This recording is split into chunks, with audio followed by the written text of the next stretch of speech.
qui se déroule cette fois au Fleuret.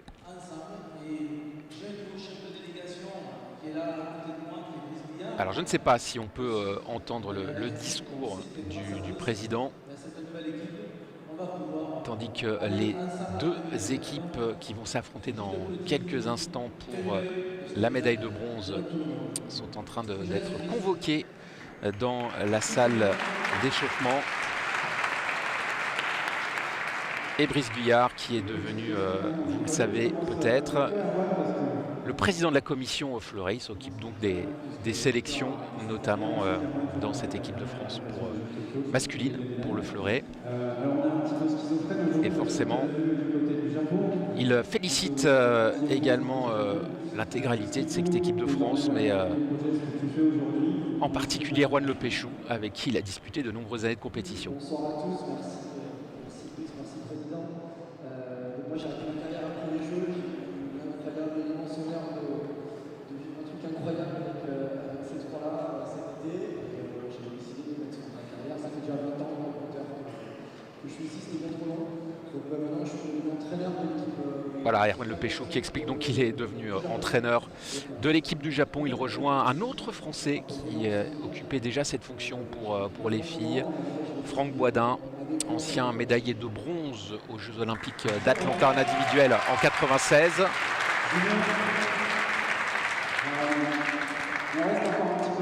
Et un petit mot sur pour Julien Mertine qui va s'exprimer.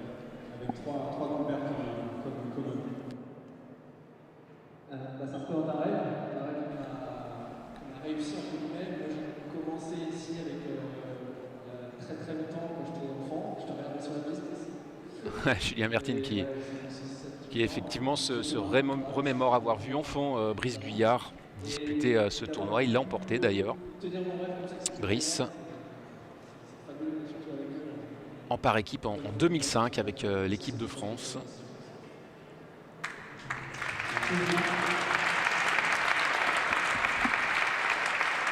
Enzo, on t'a vu dans un nouveau rôle aujourd'hui, cadre de l'équipe, mais désormais finisseur. Pour l'instant, ça se passe bien, vous êtes en finale. Raconte-nous tes sensations un petit peu aujourd'hui, le fait de finir. Avant, c'était le job d'Erwan, et puis là, on t'a vu finir un petit peu.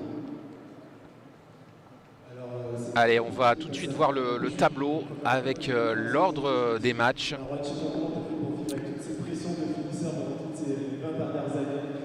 Le voilà, ce tableau qui nous permettra d'assister à un match particulier entre la Russie et les États-Unis, parce qu'il y a quand même un style d'opposition avec une escrime peut-être un petit peu plus classique du côté russe et un petit peu plus exubérante du côté des Américains. Les États-Unis qui seront représentés par Alexander Massialas, vous le connaissez, c'est un grand champion du Fleuret. Gerhard Ménard également, et Nick Hitkin qui a gagné l'an passé, enfin en tout cas la dernière édition du Challenge international de Paris, puisqu'il y a eu bien entendu une annulation l'an passé pour cause de Covid. Et face à eux donc Milnikov, qui est un sérieux client dans cette équipe de Russie, mais c'est pas lui qui sera amené à terminer le match. Nous aurons également Borodachev, Anton de son prénom, qui lui aura la possibilité d'aller terminer, de faire donc le 9e et dernier relais face aux USA. Et Akhmetov qui lui sera en 3e position dans cette équipe russe. Donc voilà pour le tableau de la petite finale.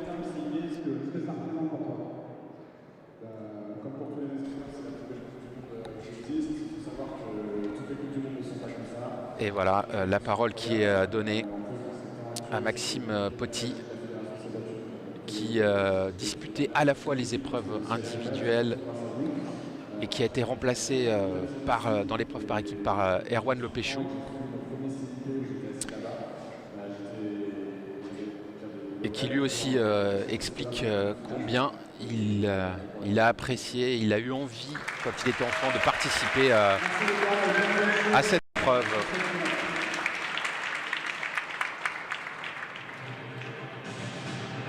Voilà, Erwan donc, qui va partir vers de nouvelles aventures avec l'équipe du Japon en tant qu'entraîneur cette fois. Et que l'on pourrait très bien revoir un jour hein, dans le staff de l'équipe de France.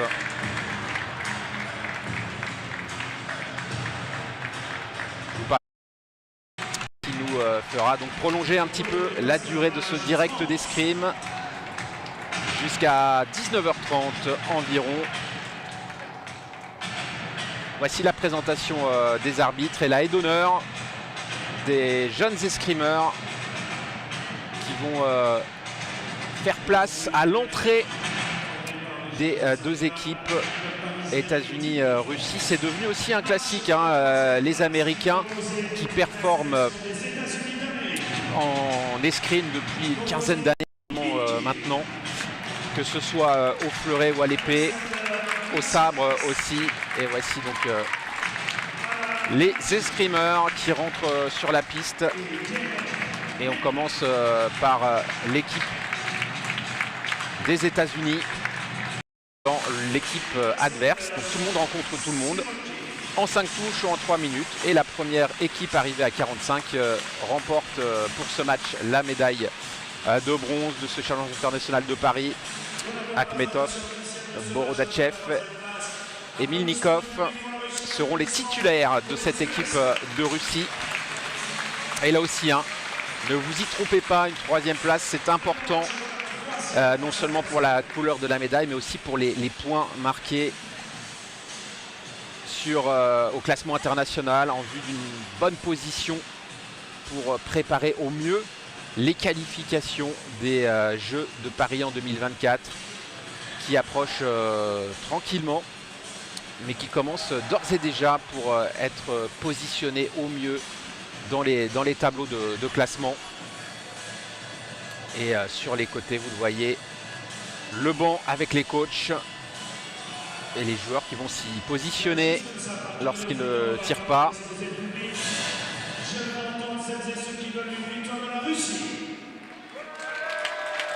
Un public venu nombreux hein, malgré les contraintes sanitaires et qui sera encore plus nombreux tout à l'heure aux alentours de 18h pour la grande finale France-Italie. Pour le moment, place à une opposition de style. La Russie contre les États-Unis avec Massialas, un tireur américain que vous avez peut-être déjà eu l'occasion de voir si vous suivez un petit peu l'escrime. C'est un des plus talentueux fleurettistes américains. Un des plus talentueux escrimeurs de la planète d'ailleurs, à son actif. Un beau palmarès. Il a été 2e des Jeux. C'était les Jeux de Rio en 2016, absolument.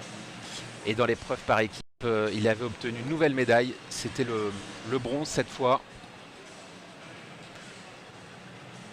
Et puis par équipe toujours, si on regarde un petit peu son palmarès, il a plusieurs médailles en championnat du monde. Et il a été notamment champion du monde par équipe en 2019. Et c'est parti pour ce premier relais de 3 minutes. Je vous rappelle également, au fleuret, vous ne touchez que le plastron, c'est-à-dire la surface grisée qui correspond au tronc de l'escrimeur. Si vous touchez une autre zone, c'est une lampe blanche qui s'allume et c'est non valable. Et c'est une première contre-attaque du Russe. Et c'est un premier point pour la Russie. Pays aussi très très fort dans les 3 armes, que ce soit au fleuret, au sabre ou à l'épée.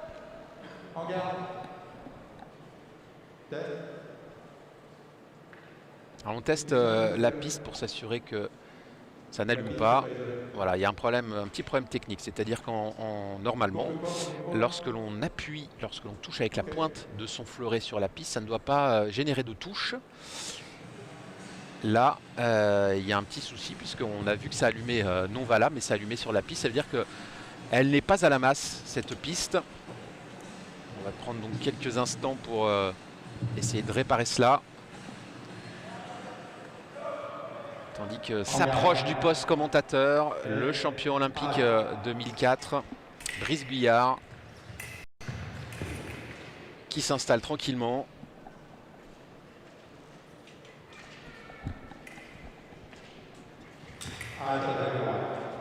Ah voyez, attaque de droite non valable. Donc comme je vous l'expliquais tout à l'heure, pas de touche. Et on reste à 1-0.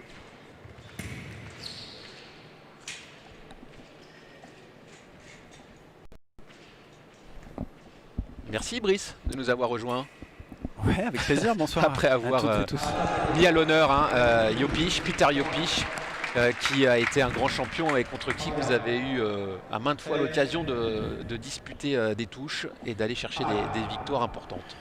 Ouais, et ce que je me disais en étant à côté de Peter, c'est que je me souvenais de tous ces souvenirs et également des défaites. Et je trouve qu'à chaque fois, parce que bon, en escrime, hein, on perd aussi peut-être plus souvent qu'on gagne.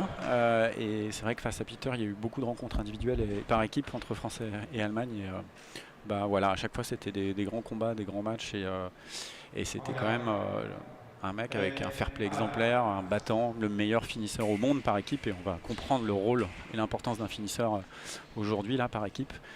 Donc voilà, c'était important de marquer le coup auprès de ce grand champion et qui a marqué la France et Paris de par ses victoires ici.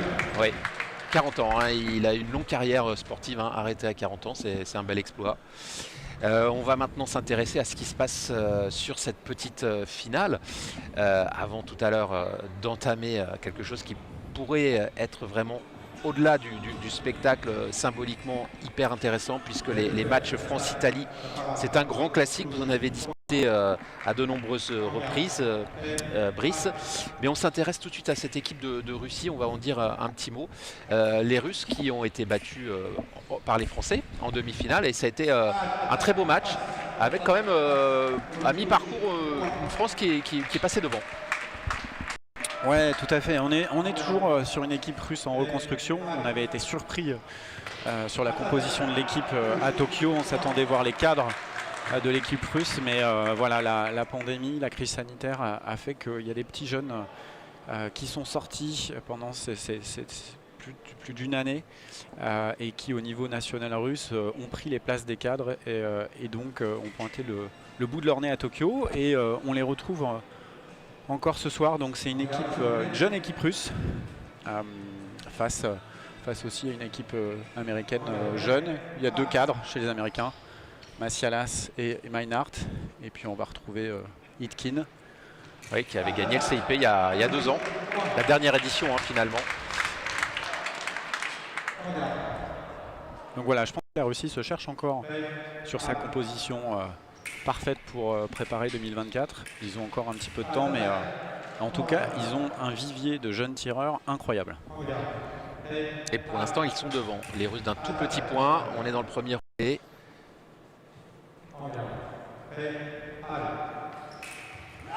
Allez, l'attaque au fer. L'arbitre qui donne attaque simultanée.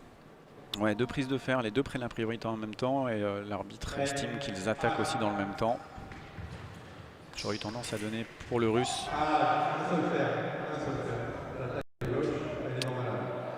Massialas qui a 27 ans, hein. Ça fait maintenant quelques années hein, qu'il est sur le circuit, même s'il est toujours très très jeune. Il ne faut pas oublier que l'équipe des États-Unis à Tokyo a remporté la médaille de bronze hein, par équipe. Ils sont numéro 1 mondiaux, je pense, où ça se joue à jouer entre les États-Unis et la France. Je pense que les États-Unis sont numéro 1 mondiaux, la France numéro 2. Et Italie, ça doit être 3 et Russie 4. Donc voilà, c'est pas de surprise. Logique, ouais. Voilà, pas de surprise.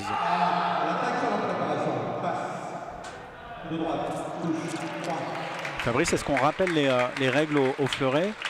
Écoutez, je l'ai fait, Brice. Après, si vous voulez en remettre une petite couche, il n'y a pas de problème. Mais en gros, j'ai expliqué que on touche sur le plastron. Et puis, bien sûr, peut-être vous pouvez l'expliquer encore mieux que je ne l'ai fait. Expliquer que c'est l'attaque qui est prioritaire. Voilà, petit mot sur la convention. Ce qui différencie l'épée, l'arme de duel où on peut toucher des pieds à la tête, où il n'y a pas de convention. Il y a 2 armes de convention, le sabre et le fleuret. Ouais, tout à fait. Qui dit arme de convention dit qu'il faut prendre la priorité pour tout avant de toucher. Et effectivement, il faut toucher en surface valable. Celle au fleuret est très réduite. C'est la surface grise et métallisée du tronc, donc la partie ventrale, les épaules et le dos.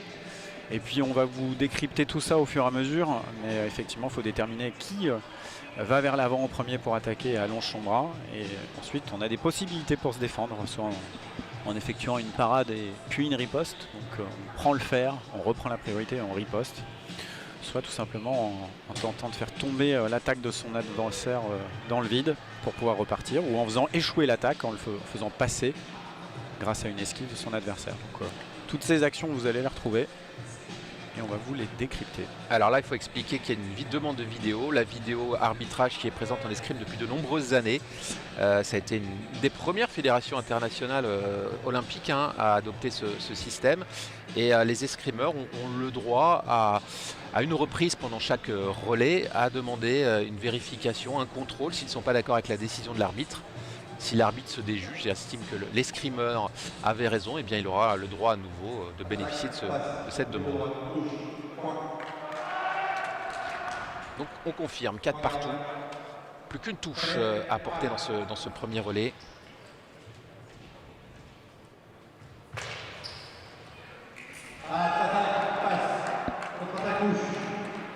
C'est finalement la Russie qui va entamer le terme de qui va finir ce premier relais plutôt avec une petite touche d'avance.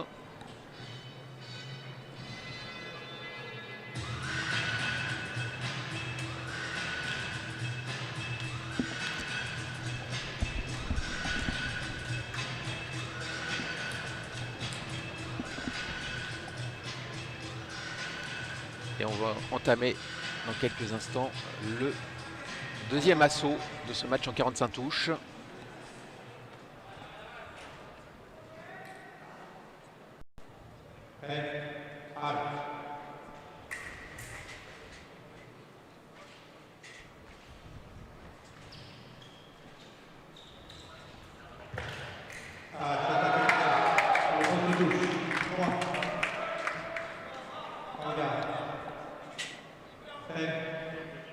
Allez, ça fait 5 partout.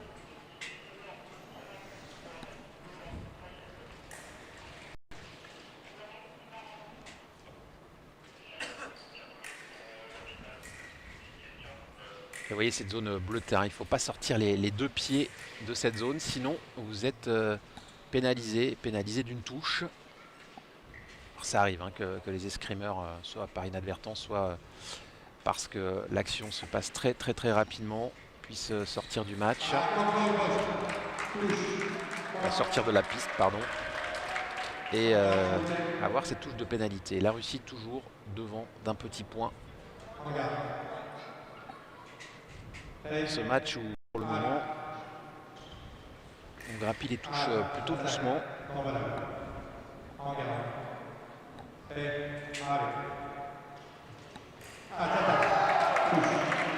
Il y avait 27 équipes au départ de ce challenge international de Paris. On fait un point ultérieurement sur le classement général. Et on voit le ralenti. Cette action qui vient toucher directement plastron et qui permet aux États-Unis de revenir à 6 partout.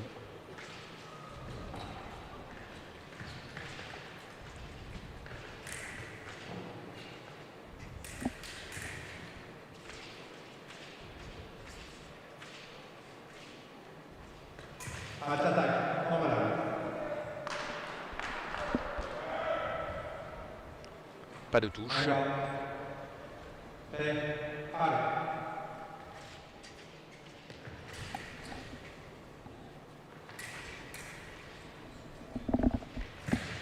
Allez, l'attaque directe là de Borodachev, le russe. Bien poussé cette action, ça finit dans la carte de l'américain Meinhardt, dans la surface ouverte.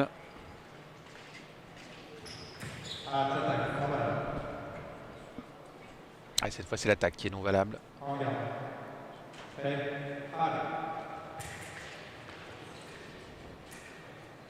Je rappelle la longueur de piste, 14 mètres.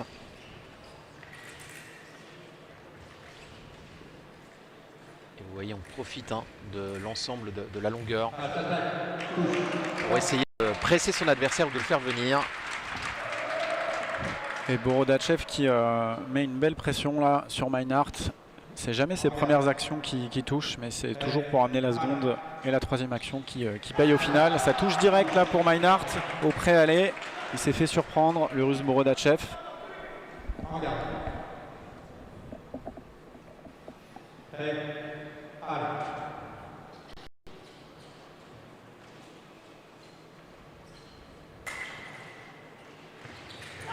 Allez, cette fois-ci sur la préparation du Russe. Meinhardt qui attaque en direct et qui touche. On a vu des grands mouvements de main là de la part du Russe pour préparer son action. Il fait une petite faute d'exécution et l'Américain en profite pour le surprendre.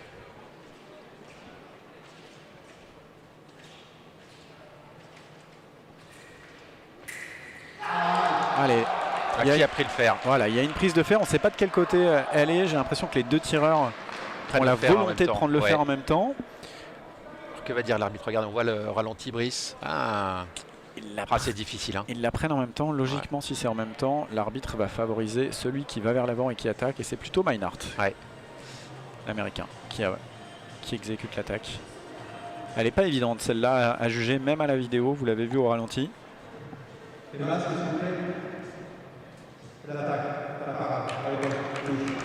voyez, c'est une parade riposte qui est attribuée aux Russes. Surprenant.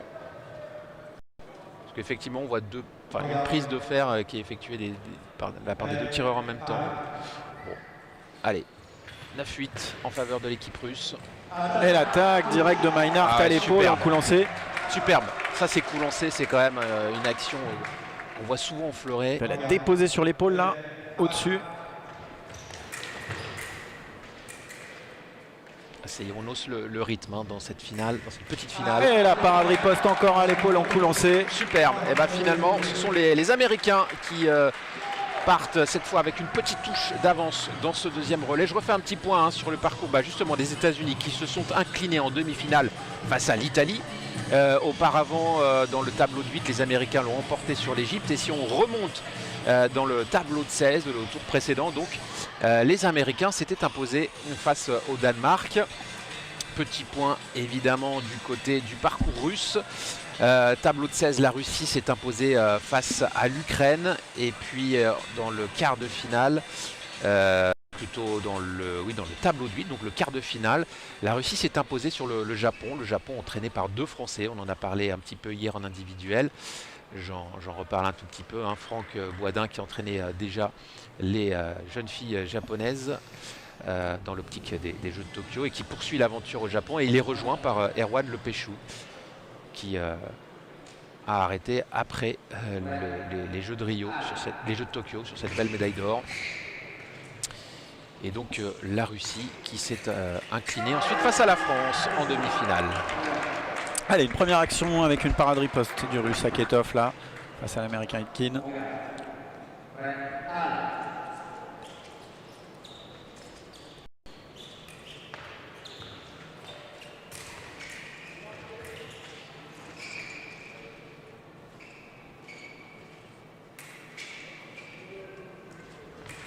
Alors Itkin, il a des origines ukrainiennes, d'ailleurs, l'Américain. Puisque son père était également escrimeur et maître d'armes en Ukraine, et puis il est allé aux États-Unis. On a vu la tentative d'attaque à l'épaule en coup lancé du Russe qui ne touche pas, et c'est la contre-attaque justement d'Itkin qui allume seul et marque le point.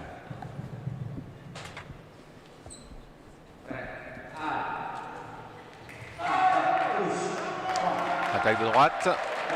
Il y a deux préparations avant d'attaquer et c'est l'Américain Itkin qui repart en premier, qui reprend l'initiative d'aller vers l'avant. Il touche direct là, Itkin. Et un petit changement tactique de fleuret là pour le Russe. Ça fait 2-3 touches de suite qu'il encaisse. On casse un petit peu le rythme, mais ça fait partie, on va dire, du jeu, en tout cas c'est les pratiques courantes en escrime. Voilà, c'est une façon de respirer un petit peu et d'éviter l'hémorragie.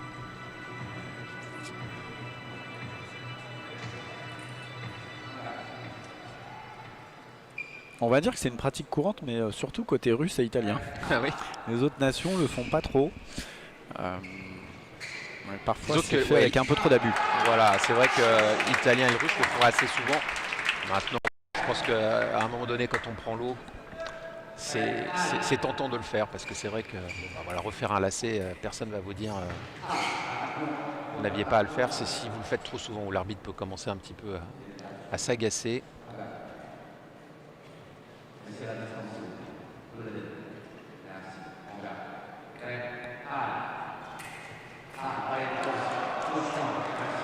Et oui, il avait le droit à sa riposte là. Le Russe Aketov, on a entendu une prise de fer. Il a repris la priorité, il avait le droit de finir son action.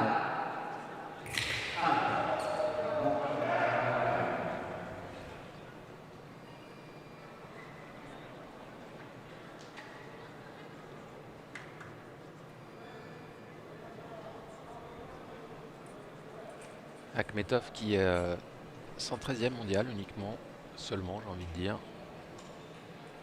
Mais ça fait partie voilà, effectivement du renouvellement de cette équipe, comme vous l'expliquiez Brice.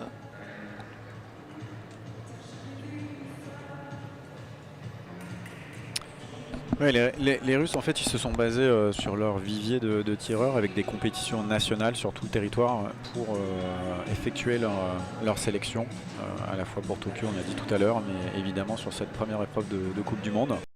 Donc c'est pas étonnant voilà, de voir des jeunes tireurs comme ça qui n'ont pas encore vraiment de classement international puisqu'ils viennent d'arriver.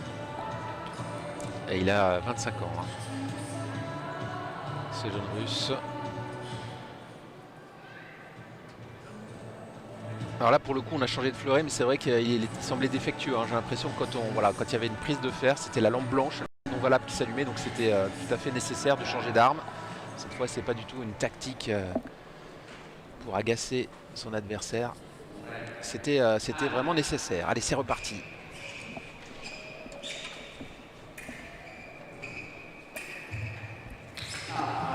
L'attaque non valable. Pas de touche.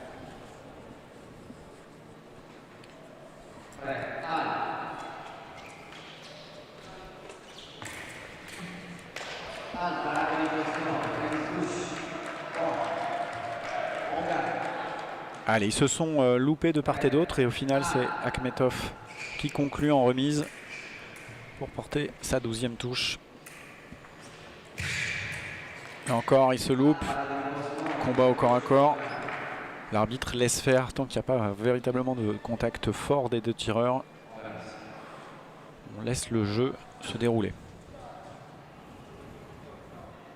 C'est vrai que la notion de corps à corps, elle est pas forcément évidente, c'est un peu l'interprétation, mais en gros, tant que l'escrime peut se faire, on laisse jouer, et puis quand ça devient un petit peu du grand n'importe quoi, on arrête. Alors, que va dire l'arbitre? Ça pourrait être une simultanée, et il a un doute, puisqu'il va consulter directement de lui-même. Allez, c'est beau. Ouais. Il y a eu 2 prises de fer, mais c'est la deuxième prise de fer, c'est après la touche portée, j'ai l'impression. Ouais, Aitken là qui, de toute façon depuis le début, c'est lui qui met le mouvement avec les jambes, le rythme. Et il le fait très bien, il recule un petit peu plus que ce qu'il faut, mais pour pouvoir réavancer et surprendre. Compliqué la mission des Russes là pour revenir. Garek Meinhardt, l'Américain, face à Akhmetov. Garek Meinhardt qui a à cœur de reperformer parce que Meinhardt il était présent à Tokyo mais il perd au premier tour, il était présent aux Jeux Olympiques, donc 2 fois le bronze et 5 médailles au total au championnat du monde, 3 d'argent, 2 de bronze.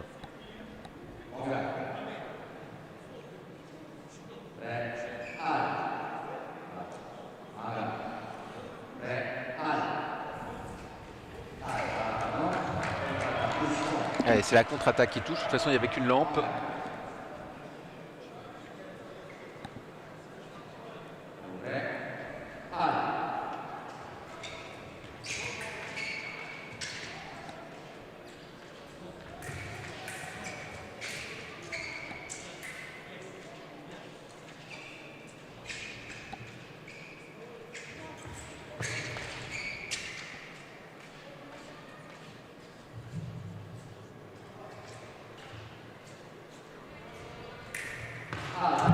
Et la belle riposte là en prime de Meinhardt.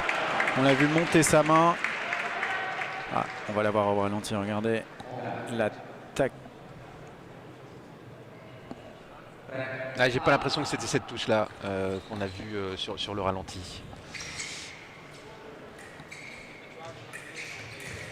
Akhmetov qui a quand même 6 touches de retard.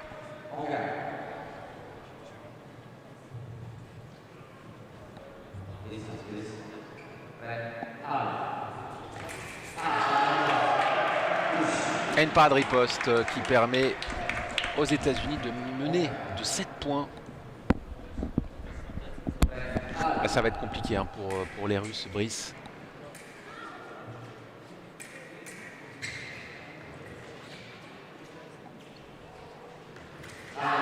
On sentait que ça allait venir, cette action. Il prépare beaucoup. Il prépare beaucoup, il n'a pas trop de solutions et ça fait plusieurs fois que Meinhardt le contre bien sur différentes actions. Allez, la consigne russe qui fait que quand on prend 3 touches de suite, on change de fleuret. Ça devient la classique. Et puis on en profite, chose interdite, là il va se faire sermonner l'entraîneur russe.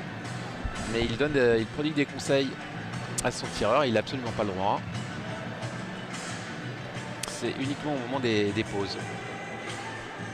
Alors, apparemment on lui amène pas les bons fleurets.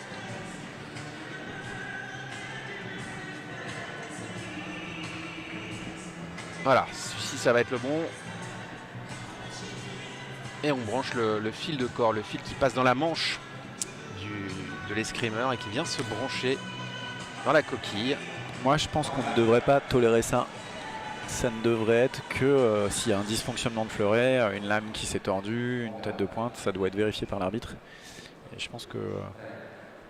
Après, ce qui peut être compliqué quand même, c'est si l'escrimeur estime qu'il a une lame qui a pris une mauvaise flèche et qui ne se redresse pas bien. C'est pas évident, hein. Mais effectivement, c'est tellement flagrant que... Il a même pas testé son fleuret. Ah oui, il l'a pas testé, non, il avait juste besoin en tout cas envie de casser le match. L'attaque de droite, et oui, l'attaque de Meinhardt. De préparation, mais c'est Meinhardt ensuite qui part le premier. Allez, on le revoit au ralenti, cette action. Ça démarre du côté de l'Américain en premier, des jambes et du bras. Ça se joue à... Je sais même pas si ça se joue à un dixième de seconde, mais c'était flagrant sur le ralenti.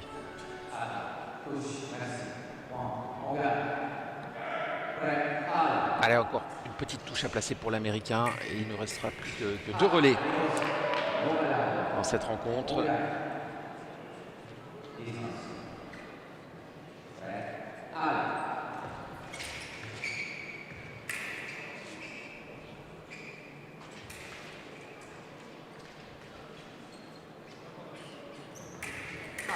Magnifique. C'est magnifique.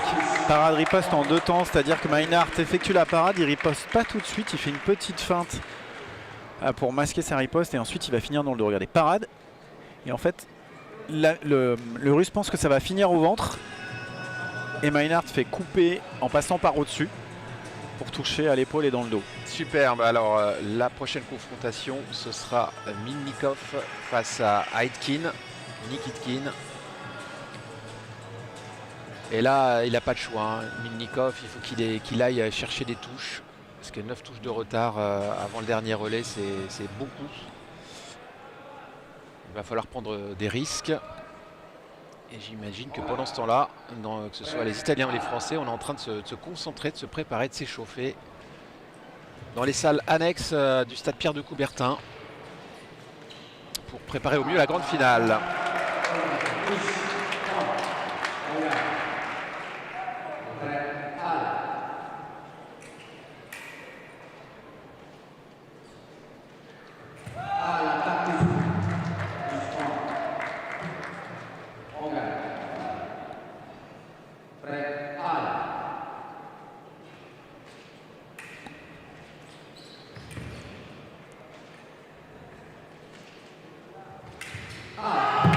Et la parade et la riposte. 38-27.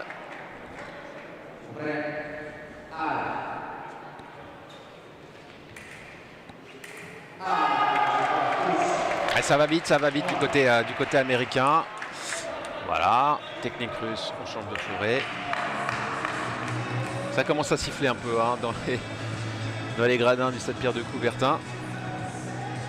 C'est toujours après 3 touches. Hein. 38 pour les Américains. Il a repris le relais à 35. C'est toujours après 3. C'est leur code secret. 3 touches, tu changes de fleuret.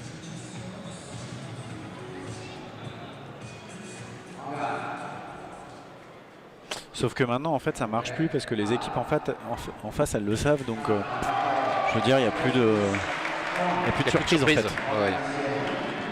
Allez, une petite touche encore. Et ce sera le dernier relais.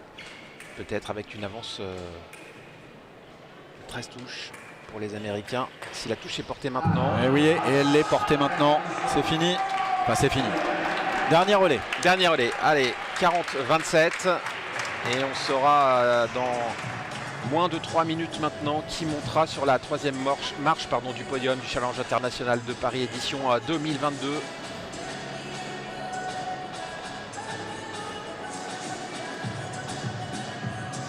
Bon, on l'avait dit, hein, les Russes sont en reconstruction, enfin recréer une équipe, donc c'est pas si étonnant que ça de les voir dans une position assez délicate face aux Américains. Je m'attendais à ce que ce soit quand même un tout petit peu plus serré. Ouais. Ça l'était plus hein, quand même contre l'équipe de France. Il y a eu plus de... Déjà les assauts étaient plus virulents, plus spectaculaires, c'était plus accroché.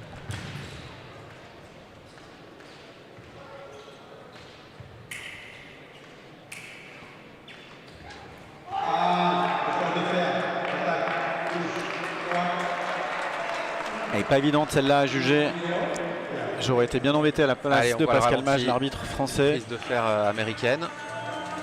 Ah ouais, pourquoi pas, l'attaque de l'Américain. Ouais, même si c'est vrai qu'entre la prise de fer et la touche, il se passe un certain temps. Ouais, puis le Russe, il a au final pas un comportement offensif sur sa finale. Il fait un peu les deux, il essaye de toucher mais pas se faire toucher. Donc ça peut être jugé comme ça.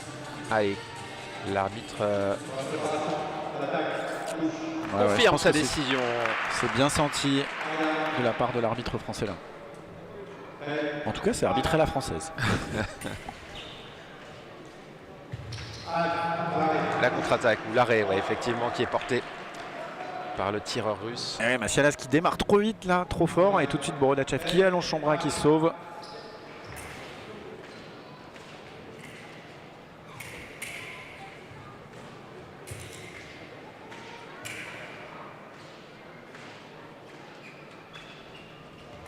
Ouais, belle attaque là de Borodachev.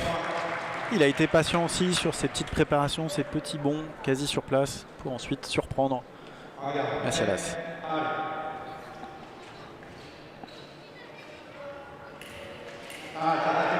Et ouais, la riposte du Russe qui touche pas et Massialas qui en profite pour faire sa remise.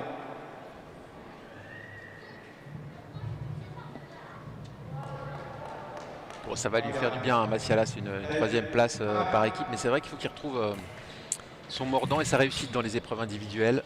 C'est ce qui lui manque en ce moment. Et oui, Massialas aussi qui perd au premier tour là, de ce challenge international de Paris. Et l'attaque au fer là, effectivement, de l'Américain. Allez, 43-29. C'est quasi mission impossible hein, pour le Russe. Borodachev.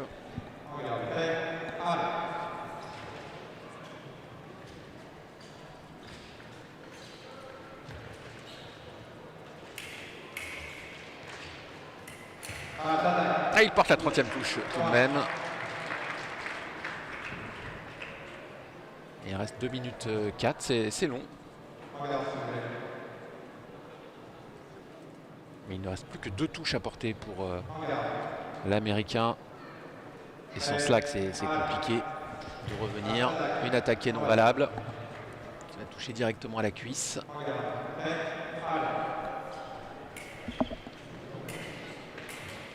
Allez, bien amené cette pression de Massialas qui oblige le Russe Borodachev à déclencher une attaque. Et c'est ce qu'on appelle un contre-temps là, de la part de Massialas. Il met la pression pour faire déclencher une attaque ou une contre-attaque de son adversaire. Il la part et il riposte. Allez, il a 14 touches de match, hein, l'Américain. C'est confortable.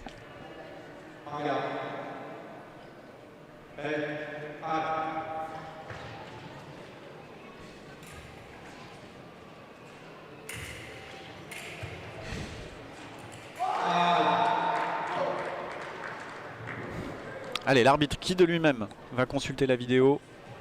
Ah, moi j'aurais tendance à dire action non valable, attaque non valable de l'Américain de Macialas. Ah, sur le ralenti c'est moins évident. Pour moi il y avait l'action de Macialas qui n'a pas touché. Ensuite les deux tireurs repréparent. Peut-être qu'on peut la donner aux Russes parce qu'il avait fait l'effort de faire tomber son adversaire dans le vide. Certes il met un petit peu de temps à repartir pour pas se précipiter. Il faut voir comment c'est jugé, c'est pas évident. Attaque droite non valable, allez. Donc il estime que le Russe Borodachev est reparti ensuite assez rapidement. Donc il donne en fait l'attaque ou la continuation d'attaque de l'Américain.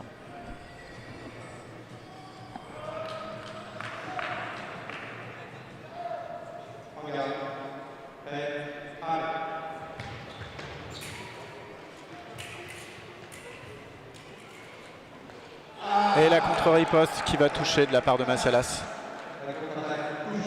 Non, c'est pas ça. Contre-attaque d'après. Non, c'est pas ça. Ça touche pas. Et ensuite, c'est bien Macialas sur cette remise qui touche. Allez, il est en train justement de regarder la vidéo. Notre arbitre principal. Ça va se décortiquer correctement à la vidéo.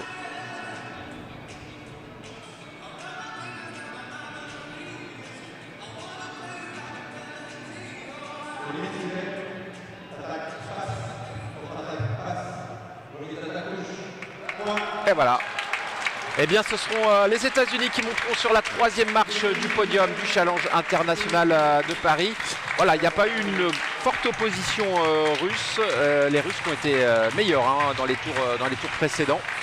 Voilà qui positionne ces deux équipes de haut classement quand même pour le début de saison.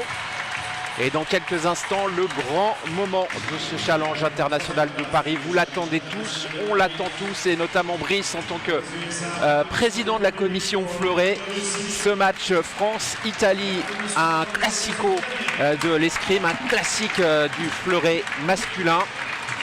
Qui va nous permettre, de voir du spectacle, c'est sûr, et puis de l'enjeu, parce que, en tout cas de l'intensité dans le match, parce que quel que soit l'enjeu, un France-Italie, on a envie de gagner hein, des deux côtés des Alpes. Donc ça promet quelque chose de spectaculaire. Brice, vous avez eu l'occasion bien sûr de discuter avec les tricolores après leur victoire en demi-finale. Qu'est-ce que vous leur avez dit? Qu'est-ce que vous vous êtes dit d'ailleurs tous ensemble? Ouais, mais globalement, je les ai félicités parce que voilà, fallait le faire, arriver en finale au CIP ici à Paris. On sait que c'est une compétition par équipe qui est compliquée pour les Français. La dernière fois qu'ils ont été en finale, c'était en 2005 et ils ont gagné. Donc voilà, c'est toujours une compétition difficile à gérer. On tire devant son public, sa famille, ses proches, ses amis. On est attendu, on a envie de faire plaisir.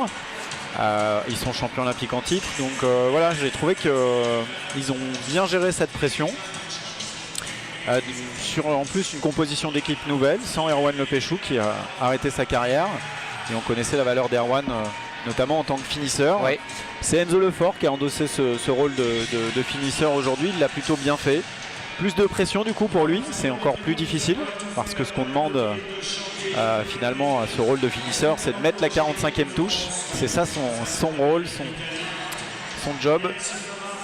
Et voilà, une équipe en plus un peu nouvelle puisqu'on a fait monter Alexandre Sido, un jeune tireur de l'INSEP, hein, du groupe France.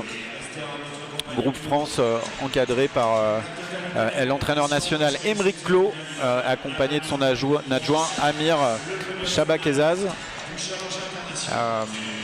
Donc voilà, non, une équipe de France qui a envie de gagner ici à Coubertin. Ça va être chaud face aux Italiens. Pareil, équipe d'Italie en reconstruction. Il n'y a pas les cadres qu'on a pu connaître comme un Cassara qui s'est arrêté d'ailleurs dès le premier tour de la compétition individuelle. On va découvrir des tireurs. Bien sûr, il y a Garozzo, champion olympique à Rio en 2016, vice-champion olympique à Tokyo en 2020. Daniele Garozzo. Focconi également. Focconi, effectivement, le numéro 1 mondial. Et puis, il y a du jeune, Marini. Ouais.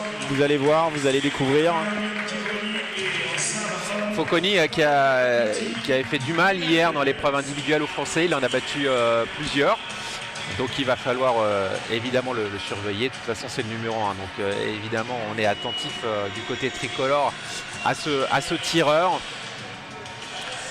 Et puis, on a eu la chance de voir quand même une grande équipe de France aujourd'hui.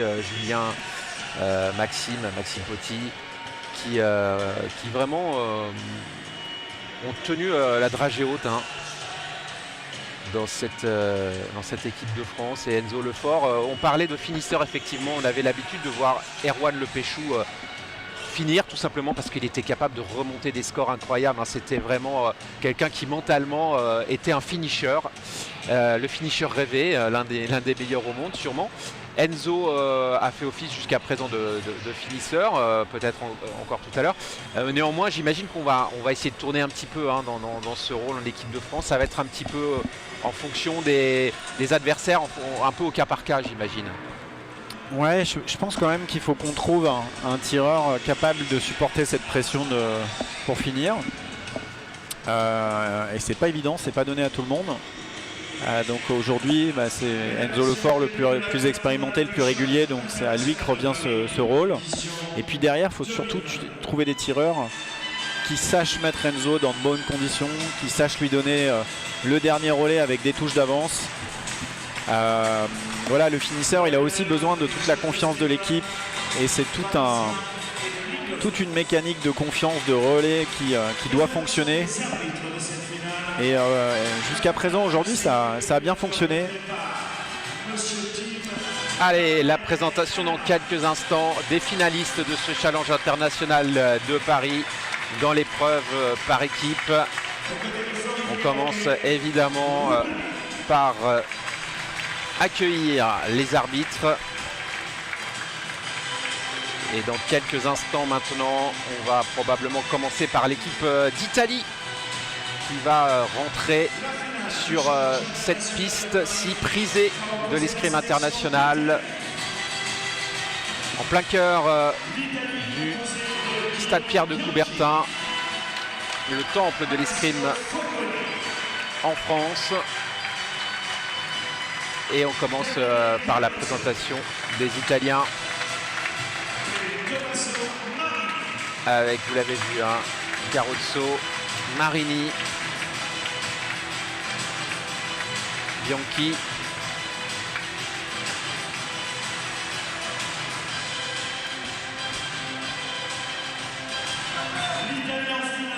et Focconi. Les voilà, les Italiens.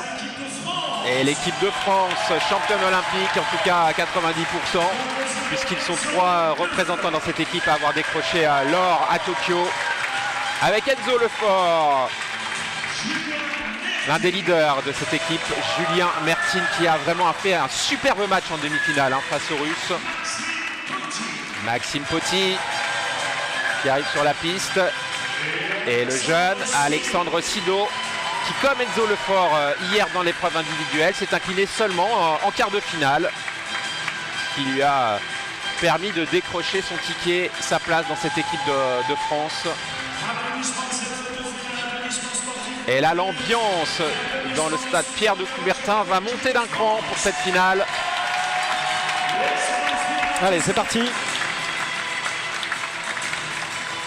On va se saluer. Ouais, le petit salut habituel avec le petit cri de guerre.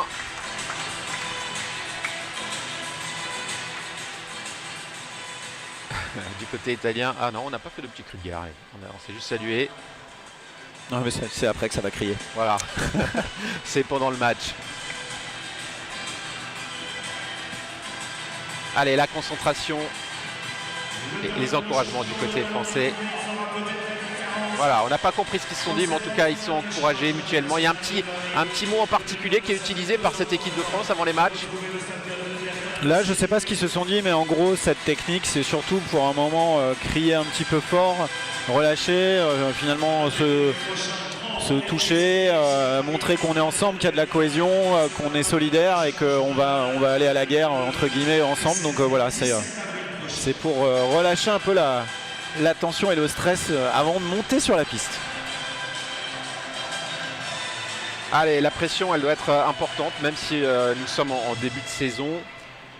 Que nous sommes à la première épreuve internationale d'envergure après les Jeux Olympiques. Mais du côté français, on a envie de prouver qu'on est toujours très en forme. Et du côté italien, on a envie dans cette jeune équipe de se dire nous sommes toujours présents malgré le changement. Et cette rivalité qui existe depuis très très longtemps, fleurie entre les deux pays, qui va encore rajouter une petite couche d'envie des deux côtés d'aller chercher cette médaille d'or sur le challenge international de Paris. Et Enzo Lefort va débuter l'assaut face à l'Italien Tommaso Marini.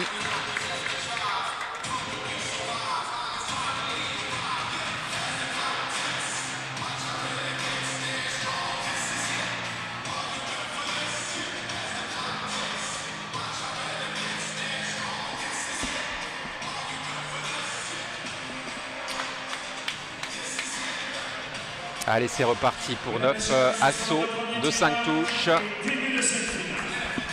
Chaque relais donc dure 3 minutes, vous le savez maintenant. Allez, c'est deux grands gabarits, hein. Enzo Lefort, ça fait évidemment plus d'1m90, ça doit faire un 92, et Marini, c'est peut-être encore plus grand. Et ça touche direct pour Enzo Lefort.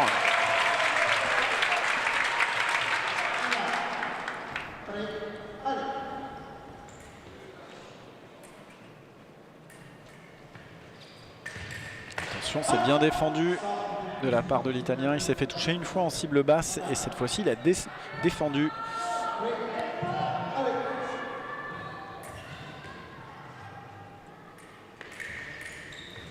Allez, la riposte non valable dans le bras armé de l'Italien.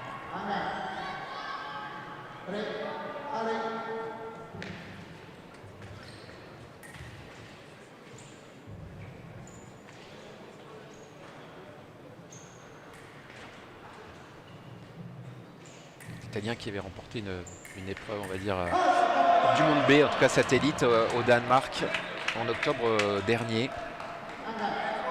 Et là qui a poussé une belle attaque avec une préparation lente, bien amenée, bien masquée. Une attaque directe et là c'est l'attaque d'Enzo Lefort qui touche. Ouais, c'est très très bien décomposé ça. Une petite marche, un allongement du bras.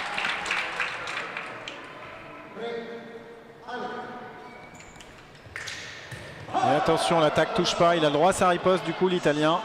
Il a le droit de repartir. Et on a entendu Aymeric Clos, l'entraîneur national, qui lui a dit si tu pars comme ça, c'est pas pour finir en bas, mais c'est plutôt pour lui latter l'épaule. Alors dans le jargon, ça veut dire vraiment envoyer un coup fort en coup lancé à l'épaule. Évidemment, c'est pas l'intention de faire mal. Ah, ça passe. La pointe du fleuret d'Enzo Lefort qui passe à côté du plastron. Il faudrait qu'il change de cible. Enzo, là, il va depuis plusieurs fois en cible basse au ventre. Il faudrait qu'il trouve une cible plus haute pour être sûr de toucher. Et c'est aussi une cible plus proche pour lui, plutôt que de descendre en dessous.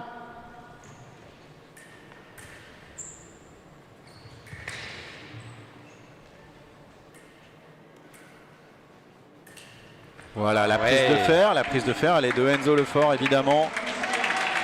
Marini évidemment qui demande la vidéo parce que il pense que c'est lui qui prend le fer. Il considère ça comme une part de riposte. Mais c'est vrai que là sur le ralenti qu'on vient de voir, on voit plus l'initiative du Français.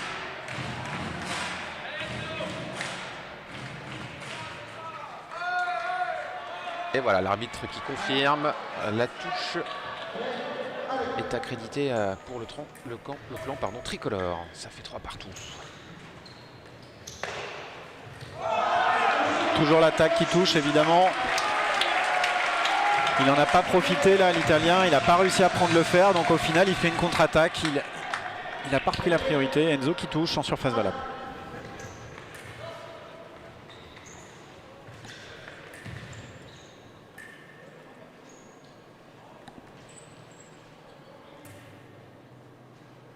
Allez, attention à ce faux rythme de Marini. Ça peut surgir vite et loin. Voilà. Je la sentais venir celle-là. Ouais, elle est bien amenée, elle est bien masquée à chaque fois. Ça fait 2 fois là qu'Enzo se fait surprendre. Allez, reprend la main. Enzo à 3 d'imposer le rythme. Ouais, c'est dommage. Simultané, une seule lampe. Et c'est celle de l'Italien. 5-4. Allez, ça va être à Maxime Potti d'entrer en piste face à l'un des meilleurs tireurs du monde, Daniele Garozzo. Champion olympique à Rio en 2016 et vice-champion olympique à Tokyo en 2020. Ouais, 2 fois champion du monde hein, également l'Italien. Et une médaille de bronze aussi toujours sur les mondiaux. Et pareil, hein, Maxime Potti, tout au long de la journée, lorsqu'il a tiré, il a pu faire la différence sur certains relais. Espérons qu'il reste sur cette énergie pour cette finale. Une petite touche d'écart. Ouais, Maxime qui revient de blessure, donc il a quand même aussi peu d'entraînement dans les jambes. Là, il a un peu trop marché, hein, Maxime Potti. Ouais, un peu rapide. C'est ça. Un peu grand et un peu rapide. Il s'est retrouvé trop près, il n'a pas réussi à ajuster.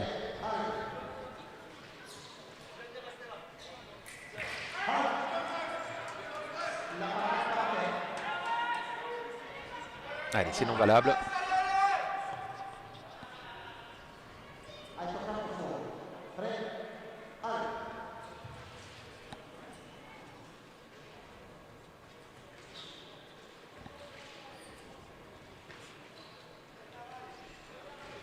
Ouais, bien surgi là.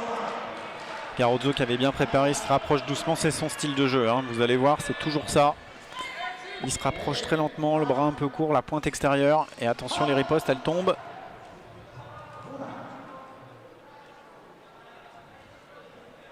Garozzo qui a 29 ans, il a déjà quand même beaucoup d'expérience avec lui.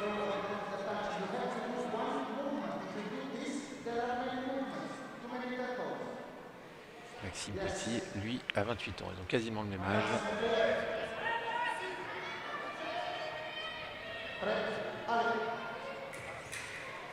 Et la contre-riposte de l'Italien qui touche. Ouais. On a vu une parade du Français, mais la riposte n'a pas touché tout de suite. Allez, attention, hein, ne pas laisser filer les points. 4 points d'avance déjà pour les Transalpins. Même si nous sommes que dans le deuxième relais, il n'y a pas le feu encore, mais attention.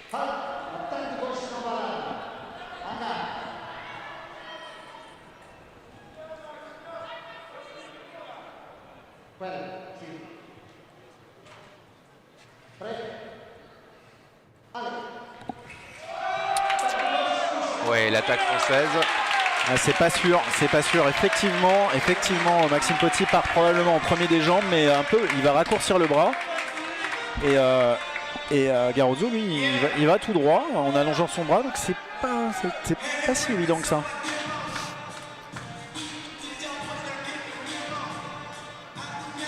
Ah, c'était compliqué de voir sous l'angle de la caméra là, et du ralenti.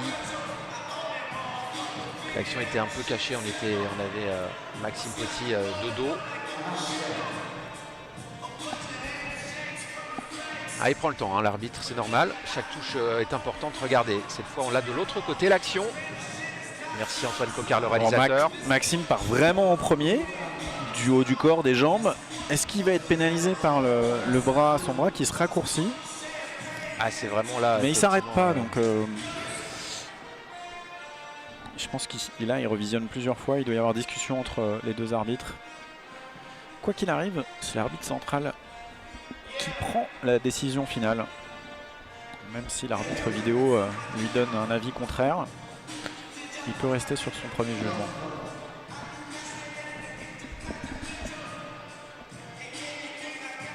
Maxime Potti qui est licencié, il l'a été, je pense qu'il est encore au Mousquetaire d'Issy les Moulineaux. N'hésitez pas, hein, si vous découvrez l'escrime, à rejoindre un club, à venir essayer. Il y a forcément un club d'escrime près de chez vous et vous pouvez essayer le fleuret, l'épée, le sabre, en fonction de vos envies. Mais c'est un sport qui fait travailler à la fois l'esprit et le physique. C'est en cela qu'il est vraiment intéressant, ce sport d'opposition.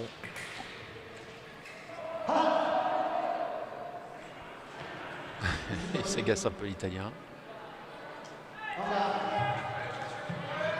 Et il y a un carton. Alors pourquoi il y a un carton du côté français? Parce que Maxime Poty s'est retourné, donc il a tourné le dos à son adversaire. C'est une action dangereuse. On découvre le derrière de la tête, la nuque.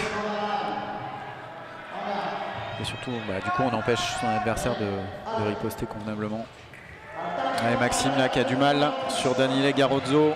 Ça va être dur, hein, cette rencontre face aux Italiens. 10-4, là pour l'instant, les Italiens sont vraiment nettement devant. À la fois au score, mais aussi dans l'attitude, hein, presque.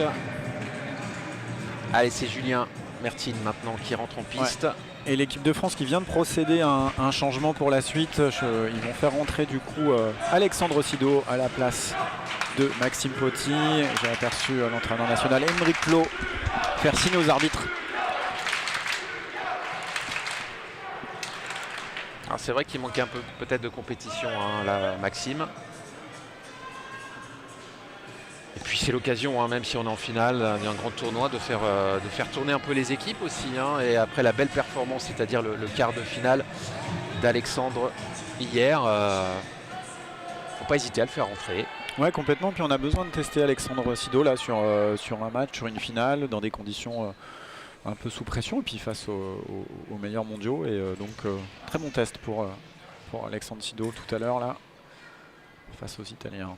Allez, Julien qui connaît par cœur tous ces tireurs. Julien Mertine qui est évidemment dans cette équipe de championne olympique à Tokyo. Et allez, une 11e touche portée par l'Italie. Julien qui doit redresser sa lame. Je suis pas sûr qu'il demande la vidéo, hein, Julien, sur cette action. Ouais, c'est... pour moi, c'est Bianchi l'Italien qui repart, en premier. Julien repart pas assez tôt. C'est dommage, il avait fait l'effort de faire tomber l'attaque italienne dans le vide, mais il repart pas assez tôt.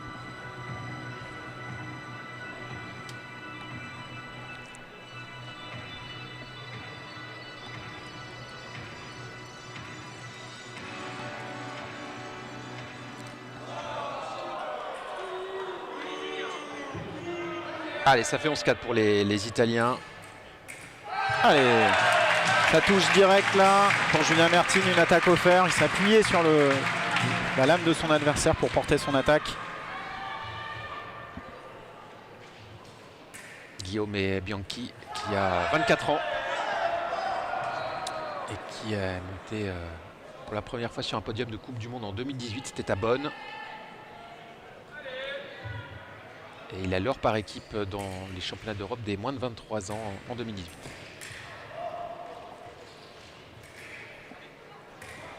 Ah, superbe, superbe. Ça s'est bataillé avec une première action. Il a tenté de toucher dans le dos, hein. Julien, regardez, ça ne touche pas. Et il ne s'arrête pas. Ça aussi, hein, le secret d'escrime, ne jamais s'arrêter. Ouais, rester au combat, même au corps à corps. Et puis on voit que Julien n'a pas dépassé son adversaire. Il est resté sur la même ligne, donc le combat pouvait continuer. Ah, il s'est fait surprendre en milieu de piste là, Julien. Il faut recoller là. On est loin, hein.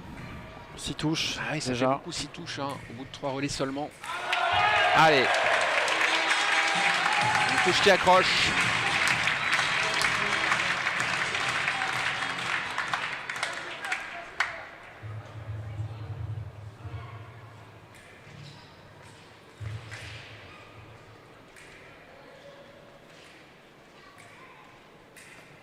Allez, va falloir défendre Julien. Pas craquer. Là, il a craqué malheureusement Julien. Il fait une attaque dans l'attaque. Pour moi, c'est l'attaque de l'Italien qui touche. J'entends que le public français n'est pas d'accord. Pas d'accord, mais peut-être pas complètement objectif non plus. En même temps, Julien non plus. Ah, ouais, bon, c'est vrai que c'est aussi un problème d'angle de caméra. Allez, c'est une 13e touche portée par les Transalpins. Et c'est non valable.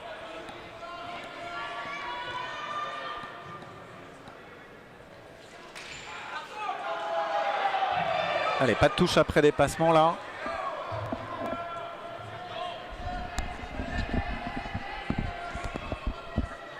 Ah, Julien Mertine qui, en plus de sa médaille d'or olympique par équipe de Tokyo, a 3 médailles mondiales à son actif, dont un titre de champion du monde, une médaille d'argent et une médaille de bronze. Alors cette action n'est pas évidente à arbitrer, on va voir. Julien fait une première recherche de fer, je ne suis pas sûr qu'il ait dû faire, donc il peut être pénalisé par le mouvement de bras que vous avez vu. Parce qu'il recherche le fer mais il n'a pas de fer. Donc voilà, c'est ce que lui dit l'arbitre, il lui dit préparation. Et malheureusement c'est ça, c'est juste. Bon, c'est ça aussi Coubertin, hein. On est derrière les Français, on perd un petit peu d'objectivité, mais c'est de l'ambiance. En tout cas, les Italiens sont nettement devant pour le moment, 14-7. Alors, qui prend le fer? C'est l'Italien. Là, il n'y a pas de discussion. Et ça fait 15-7. Allez, il va falloir tout de suite redresser la barre, hein, même si, une fois de plus, il ne faut pas se précipiter. Il faut grignoter les touches. Mais là, il y a un écart trop important pour un début d'un troisième relais seulement. Allez, Maxime Potti qui va rencontrer Tommaso Marini, non pardon, le remplaçant de Maxime Potti, Alexandre évidemment, Sido, quart de finaliste hier, qui a remplacé Maxime Potti et qui rencontre Marini. Allez, ça va être intéressant de l'observer, hein. Vous le connaissez, Brice, mais nous on l'a découvert, en tout cas moi je l'ai découvert hier sur l'individuel. Oui, Alexandre, j'ai eu l'occasion en plus de le coacher en individuel sur son tableau de 32 face à un Autrichien. Et puis depuis ce matin, il réalise vraiment de belles choses. Voilà, c'est bien tout de suite au préalé d'essayer d'imposer quelque chose, de ne pas regarder ces Italiens, de ne pas se laisser faire. C'est un bon test là pour Alexandre Sido, on est mené, il faut une réaction. Allez, il faut de la fraîcheur, de la fougue de la part de ce jeune tireur et c'est bon, ça marche. Une première touche. Ah ouais, j'ai bien cru qu'il porté. allait se faire piéger entre guillemets. Mais c'est lui qui a piégé son adversaire. Avec ce bras bien raccourci.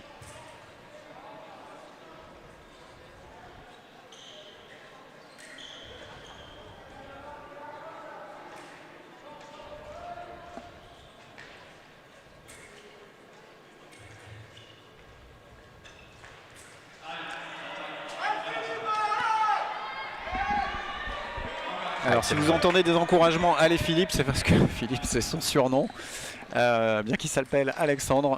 Il faut nous expliquer. Ouais, c'est les délires du groupe France de l'INSEP ça. Ah dommage, il rate là, il finit pas assez tôt.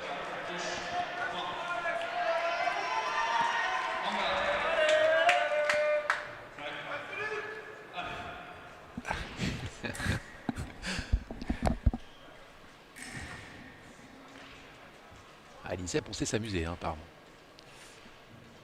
Ouais, tous les tireurs ont un surnom. Alors, en général, c'est pas forcément un surnom qu'on apprécie. Il y a celui qu'on aime bien et celui qu'on aime moins. Moi, je me souviens, c'était Poulet.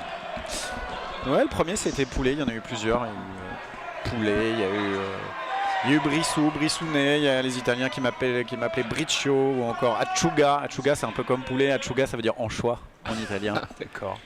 Parce que voilà, je suis entré tôt en équipe de France à 19 ans, donc j'étais encore un peu poulet, voilà, un peu frêle.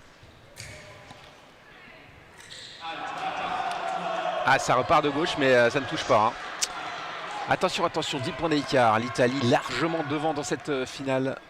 On attend la réaction des tricolores.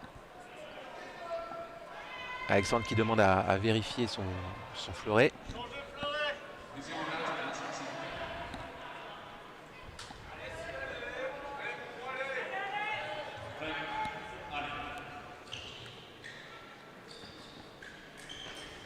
Allez, il faut lâcher devant, loin.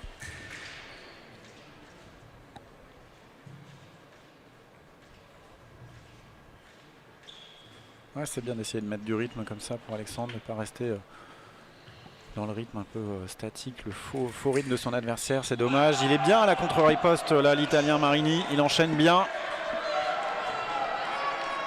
Ah oui, il n'est pas du tout mis en difficulté pour le moment. L'Italien. Ils sont très forts les Italiens, ils sont tous très forts là. On le voit, oui, ils commettent pas d'erreur. Très relâchés. Allez, celle-là, elle est bonne pour les Français. Une belle parade riposte dans le dos.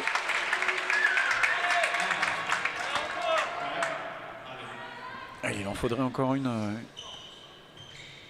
petite touche par touche. Voilà, encore dans le dos. Elle est belle, elle est très très belle même. Alexandre Sido qui met la pression. Vous allez voir, ça va finir dans le dos de son adversaire. Hop, il a raccroché le A de Italia.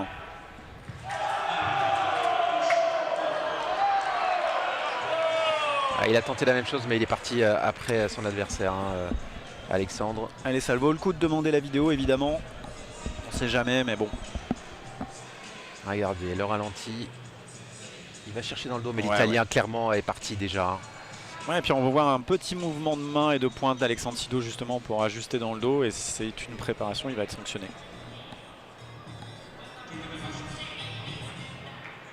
On demande toujours à mettre le masque, l'arbitre. Avant de donner sa décision, voilà, 20-10 en faveur des Italiens. C'est dur pour le moment pour nos Français. Et nous sommes à mi-parcours, un 4e relais. Et c'est Enzo qui rentre à nouveau en piste. Enzo Lefort qui sait que tout à l'heure il devra terminer cette finale, donc il n'a pas envie de tout à l'heure se retrouver avec un trop grand déficit de touche. Il va falloir commencer à remonter dès maintenant, dès ce 5e relais. Et ouais, sur Bianchi.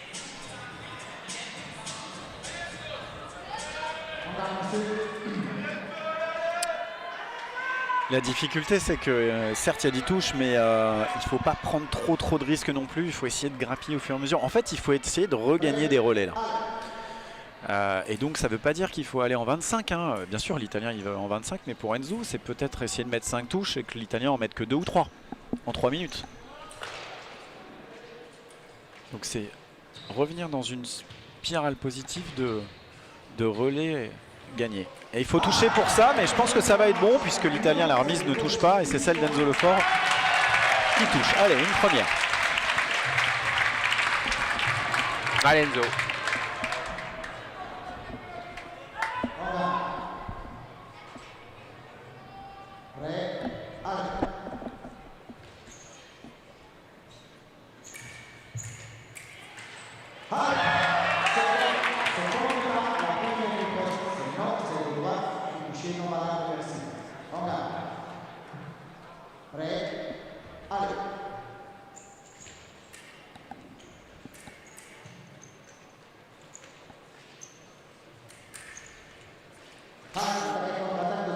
Attention. Et là, la consigne a été donnée à l'Italien Bianchi de ne pas subir les attaques d'Enzo Lefort, de plutôt faire le jeu vers l'avant, mettre la pression. Attaque non valable directement. Touche à l'épaule, mais pas sur le plastron. Attention, l'attaque de Bianchi qui touche. On a vu au préalé une préparation d'Enzo Lefort qui n'est pas suivie d'une action. Il est sanctionné, du coup, il perd la priorité. Il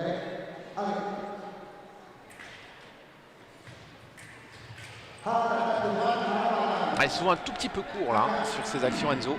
Lui qui pourtant a une grande allonge et va chercher loin.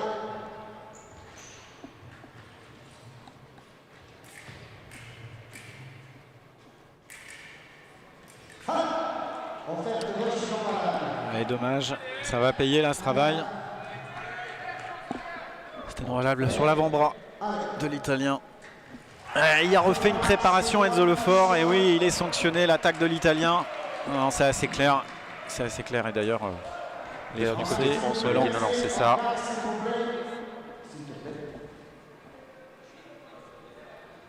Regardez, elle ralentit. En fait, il se bloque un peu du bras, ça part pas tout de suite et il fait deux, trois marches sur place. Et pendant ce temps-là, Bianchi, lui, il va vers l'avant, il est offensif. Ouais.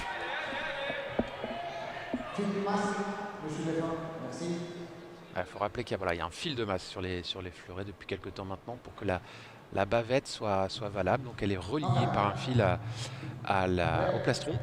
Et donc dès qu'il y a contact de la pointe adverse, ça s'allume. Valable.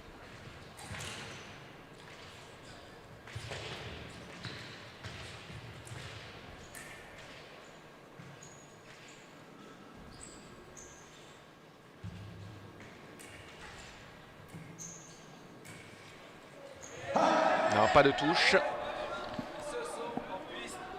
Allez, ça va être sanctionné. Il y a un arbitre. Il y a des arbitres sur le côté. Et effectivement, il est sanctionné parce qu'on ne peut pas éviter la touche en sortant de la piste. On doit rester sur la piste.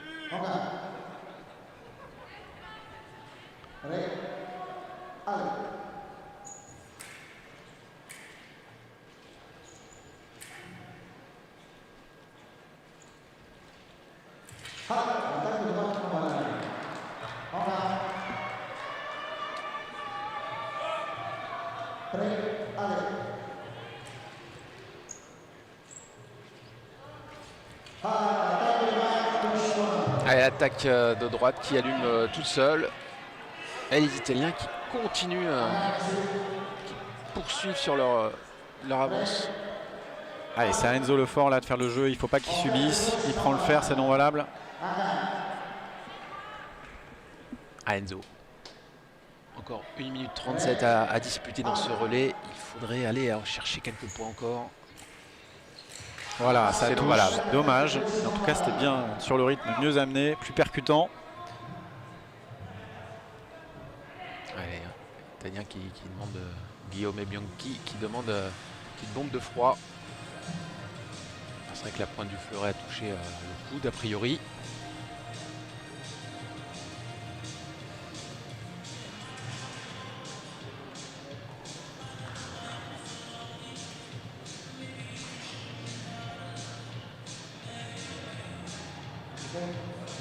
Le froid, il faut un peu insister sur la tenue d'escrime parce qu'elle est quand même épaisse cette tenue. Allez, c'est reparti avec un Stade Pierre de Coubertin qui aimerait voir la réaction des Français portée pour le moment dans ce relais par Enzo Lefort.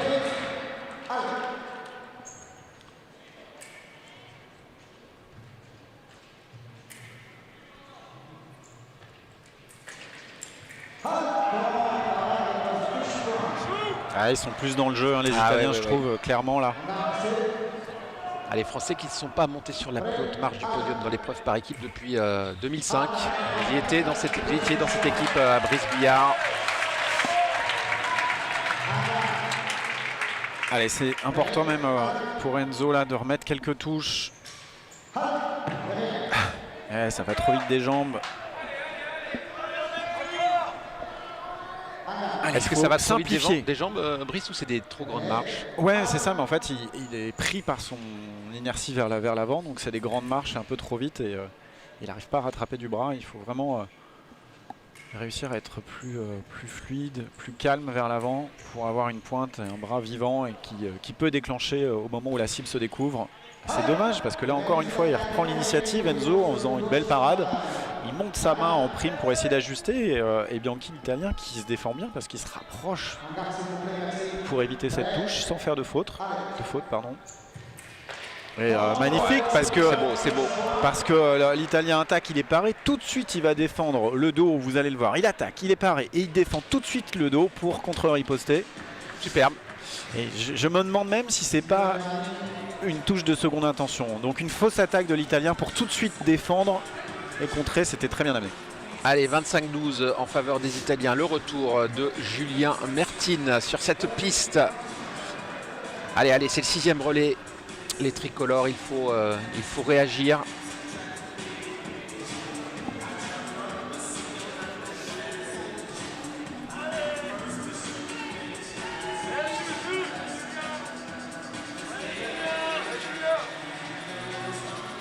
Et du côté italien, c'est Garozzo qui revient.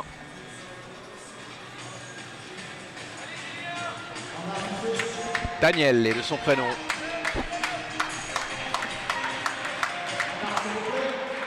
Champion olympique en 2016. Allez, elle est bonne celle-là pour Julien Mertine.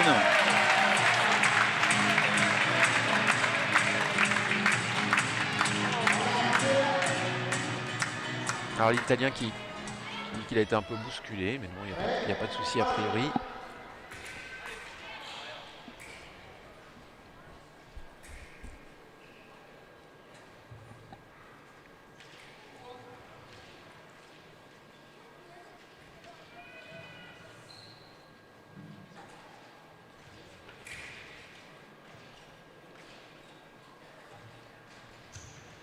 Oh, c'est dommage, il rate la cible, Julien. Ah, c'était bien fait pourtant, il s'en est fallu peu. Hein.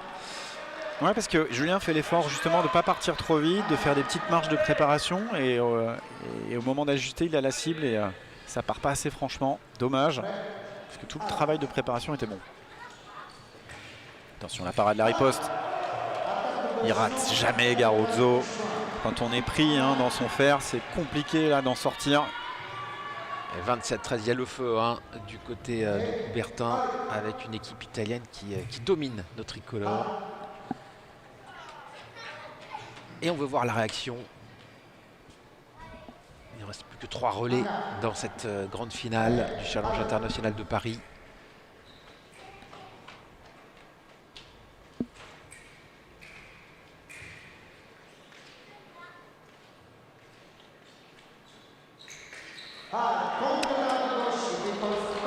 Et Julien qui touche pas encore là. On voit Garozzo qui refuse de reculer, qui bloque la distance et qui fait passer la pointe de Julien Mertine. Très difficile à toucher cet Italien. Et voilà. Et c'est Garozzo qui... Alors moi je ne le voyais pas comme ça. Moi je voyais la prise de fer de l'Italien qui touche. L'arbitre roumain, monsieur Georges Flori, voit. Alors on va voir. Il y a 2 prises de fer simultanées.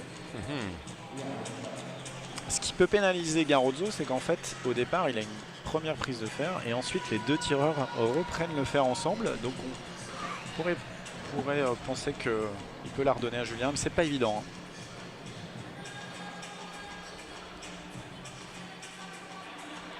Hein. Allez, la décision de l'arbitre, le point est attribué à Julien Mertine. Ouais, c'est ce qu'il a expliqué. Il a dit qu'il a fait un signe de 2 aux Italiens. Ça veut dire qu'il dit qu'il y a une première prise de fer. Et ensuite, il y en a une deuxième. Et il la donne à Julien Mertine. Allez, Julien, il faut continuer. Mais c'est l'Italien, finalement, qui a raison sur cette action. Ouais, la première attaque de Julien Mertine ne touche pas. Il a le droit du coup, à sa riposte. Ah, il considère voilà, que c'est la ligne. Toujours l'attaque de gauche du Français. Monsieur l'arbitre. Il n'y a pas eu de prise de fer de l'Italien. Donc ça fait 29-15.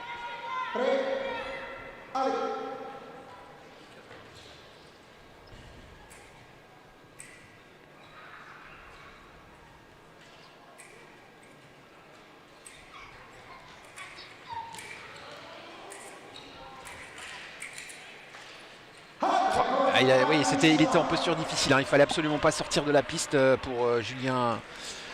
Et puis voilà, il s'est fait prendre et ça fait 30-15. 15 touches d'écart. Nous sommes dans le 7e relais.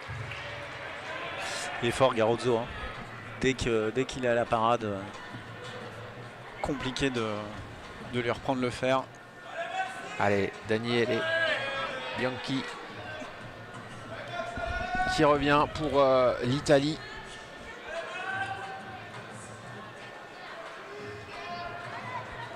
Face à Maxime Potti. Donc la France avait donc fait ce qu'on appelle un changement tactique, c'est-à-dire qu'ils ont fait rentrer Alexandre Sido à la place de Maxime. À la place de c'était peut-être à la place de Maxime sur un match. C'est ça. Alors expliquez-nous, parce qu'on a dans l'idée qu'on ne peut faire qu'un changement dans une rencontre. Alors effectivement, avant c'était le cas. Et aujourd'hui, on a le droit à un changement tactique, c'est-à-dire qu'on fait rentrer le remplaçant juste sur un relais et il ressort et il redonne la place au tireur qui avait été remplacé. Voilà, c'est un petit joker sur un relais. D'accord. Mais ça, c'est valable dans toutes les épreuves internationales dorénavant?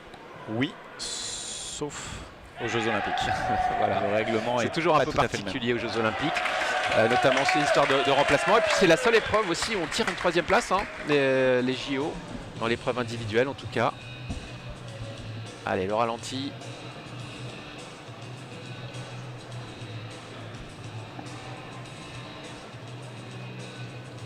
Est-ce que c'est une préparation de l'italien, une attaque sur la préparation du français? Pour moi, il y a 2 tireurs qui font 2 préparations au pré-aller, qui se bloquent et qui repartent plus ou moins ensemble. Allez, c'est bien. C'est pour nous. Ça fait nos affaires. Hein. Surtout qu'on en a besoin de touches. Hein. 32-16. Attaque de gauche, oui. Alors, il va donner. Non. En fait, effectivement, Maxime Poty part en premier des jambes, mais il raccourcit le bras et l'arbitre a tendance à donner du coup une attaque sur la préparation de la part de l'Italien. Allez, le ralenti. Ça me paraît sévère quand même. Regardez. Ah oui, il y a quand même. C'est vrai qu'il raccourcit le bras. Et il refait 1 ou 2 marches de trop, Maxime, mais en tout cas, c'est clair qu'il part en premier. Et voilà, l'arbitre qui change de décision et qui attribue bien cette touche offensée. 17-32. Allez, il faut commencer vraiment à remonter. Il n'y a plus d'autre choix.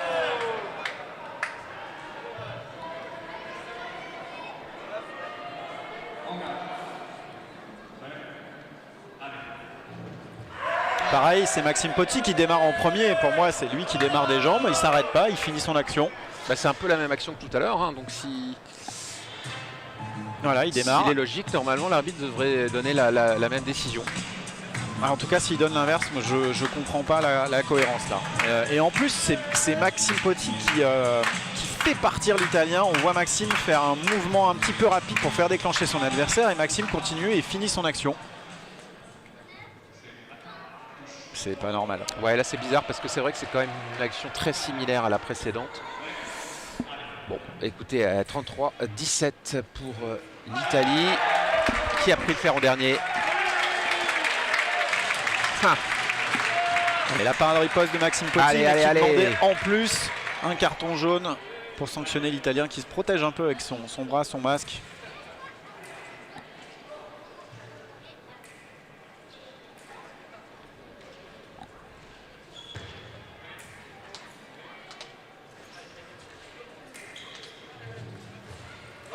Alors est-ce que c'est la première action qui touche?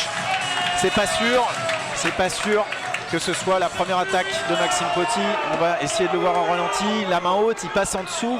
C'est peut-être la remise d'attaque. Ouais, donc je suis pas sûr que ça touche direct. Hein. Ce serait plutôt l'Italien qui a raison. L'attaque finalement n'aboutit pas. C'est une remise qui touche. Et donc c'est l'Italien qui aurait repris la priorité. Voilà, c'est ça. C'est effectivement l'Italien. Bon, on l'a constaté au ralenti hein, quand même, Brice. Allez, 34-18.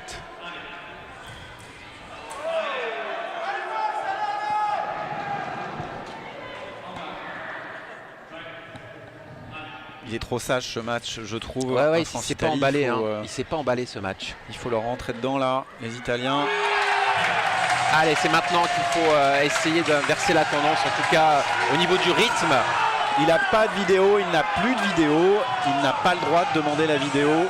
Ça ne peut pas être autorisé par l'arbitre, sauf si l'arbitre décide de lui-même d'aller regarder la vidéo. Alors là, il faut m'expliquer parce qu'il n'y a qu'une lampe. Donc ouais, mais Garozzo Bianchi, l'Italien, demande la vidéo. Sauf que l'arbitre n'a pas à aller voir la vidéo, il n'a plus de joker vidéo. Bien sûr. Mais voilà. Pourquoi il demande la vidéo l'Italien? C'est ça que je comprends pas. Il estime que Maxime Poty a porté sa touche en dehors de la piste. D'accord.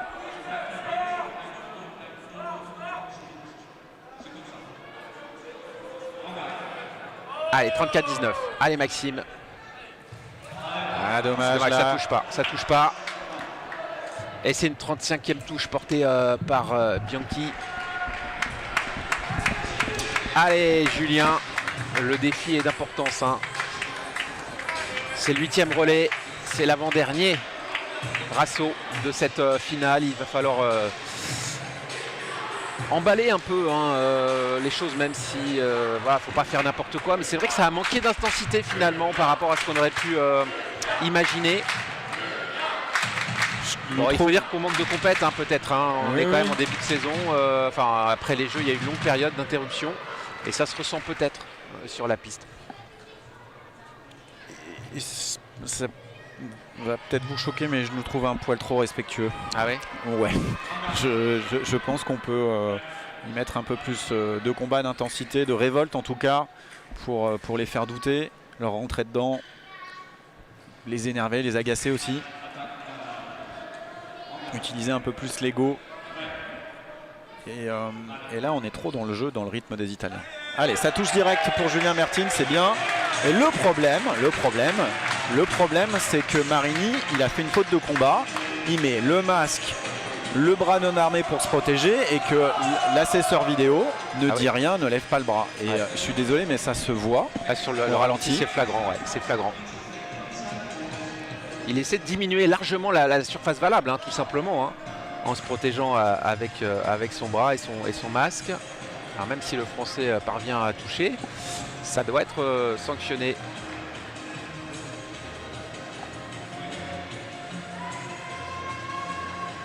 Une fois encore, l'arbitre est allé voir le vidéo arbitre.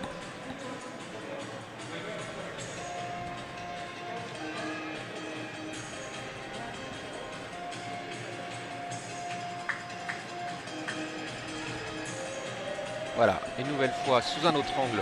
Alors c'est un petit peu plus caché, on est un petit peu plus éloigné. Mais il se penche et il se protège avec le bras armé. Il est à la limite de la faute. Donc moi je pense que c'est sanctionnable. En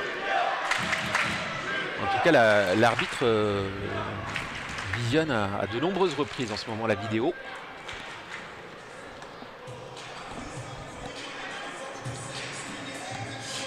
Ah oui, là, il passe son temps devant la télé, il a pris l'abonnement là.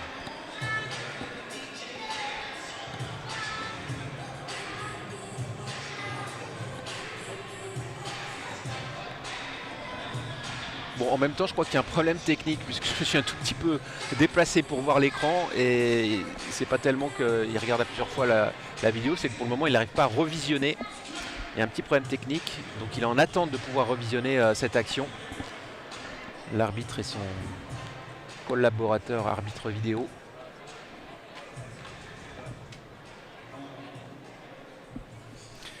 En tout cas, s'ils n'arrivent pas à revisionner, ils vont devoir continuer le match.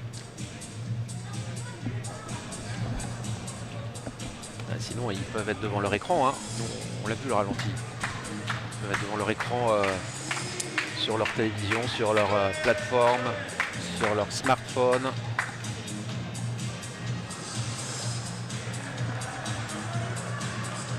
Allez, 35-20. Il ne faudrait pas que cette interruption, bon, en même temps, si elle casse un petit peu le rythme du côté transalpin, on ne va pas s'en plaindre. Mais bon, on a envie d'avoir un match fluide et de ne pas être embêté par des problèmes techniques. Voilà, c'est pas résolu la vidéo, mais on reprend l'action. Allez, 35-20, 2 minutes 51 à disputer dans ce 8e et avant-dernier relais.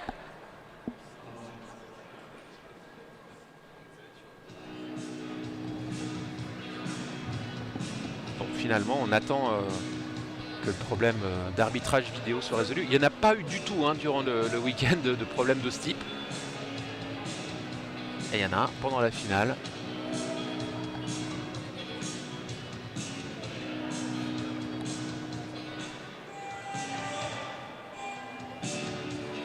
C'est toujours particulier les rencontres France-Italie, on vous l'avait dit. Souvent c'est un petit peu plus intense dans le rythme, dans l'engagement des deux côtés d'ailleurs. Et là, c'est la technique qui s'en mêle.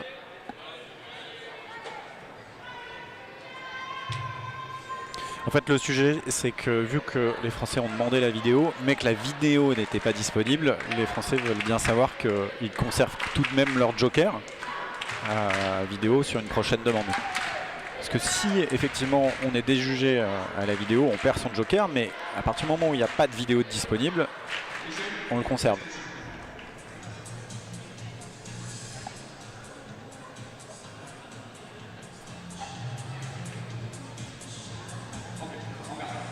Sinon l'arbitre vidéo peut nous rejoindre hein, en poste commentateur. On a bien défendu là de la part de Marini. Il remet tout de suite sa pointe dedans pour trouver la cible.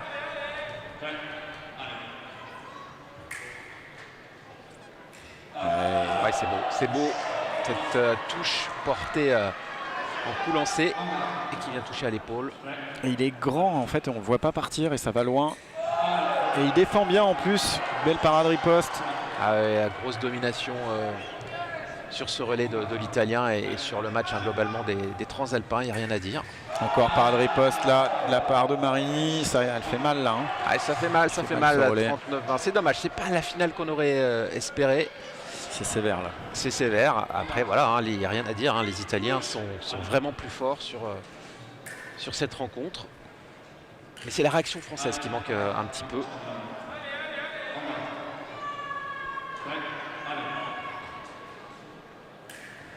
Et la parade riposte de Marini qui touche. Et voilà, ça fait 40-20, 20 points d'avance avant le dernier relais. C'est mission impossible là, pour les tricolores. Mais en tout cas, on a envie de voir un beau dernier match. Si vous nous rejoignez seulement maintenant, sachez que voilà, nous avons une soirée d'escrime un petit peu plus longue que prévu. Ça perturbe peut-être un petit peu votre programme, on en est désolé. Mais c'est pour la bonne cause. Pourquoi? Parce que c'est une rencontre France-Italie.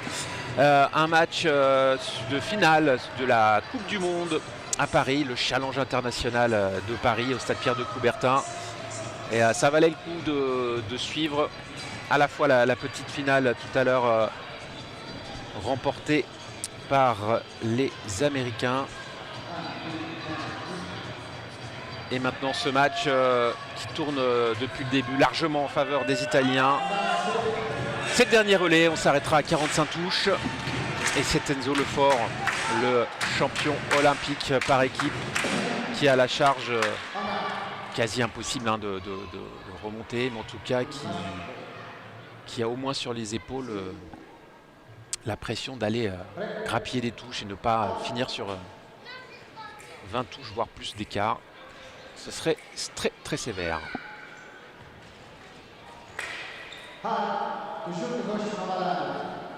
Et là l'enjeu pour Enzo Lefort, c'est de mettre un poil plus de touches que Garozzo. On sait que Garozzo a priori va mettre ses 5 touches pour aller en 45, mais pour Enzo c'est intéressant de travailler ces matchs-là. Il va le rencontrer de nouveau. Et malheureusement c'est l'attaque là de l'Italien qui touche, il ne s'arrête pas. Ouais, parce qu'au-delà du score final qui maintenant, voilà, le résultat est quasi couru d'avance, c'est quand même de voir la différence de points dans une même rencontre pour voir l'opposition. Et là Garozzo reste pour le moment leader, 2-0 dans son relais et 42-20 au total. Et il continue avec une pointe toujours aussi précise et il touche dans toutes les cibles. Il n'a pas fait un non valable encore, 3 touches, non, 3 points. Touches, 3 valables. C'est dire la précision de sa pointe.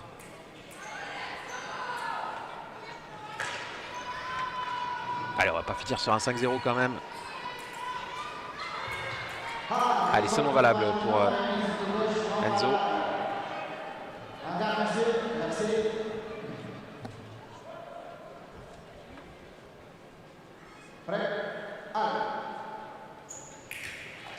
Et 4e touche de suite pour Daniele Garozzo en surface valable. Incroyable. Pas une non valable. 4 touches d'affilée. Et c'est le point du match.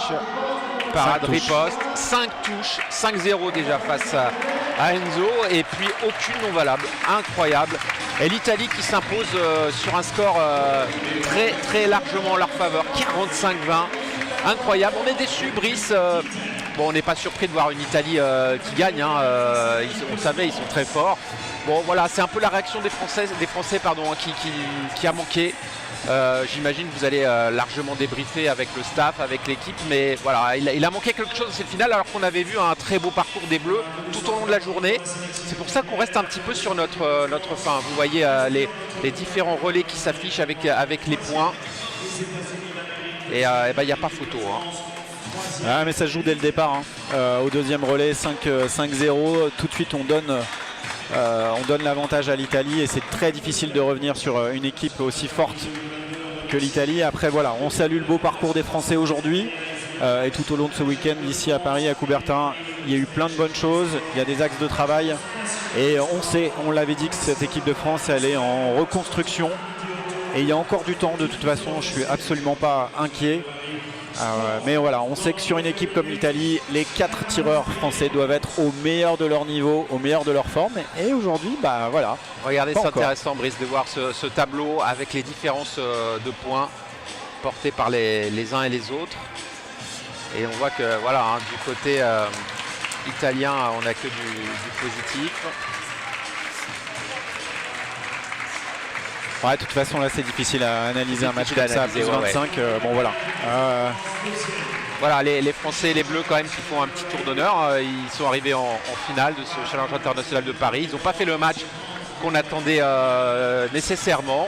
Néanmoins, voilà, c'est une belle reprise, une médaille d'argent sur ce Challenge international de Paris.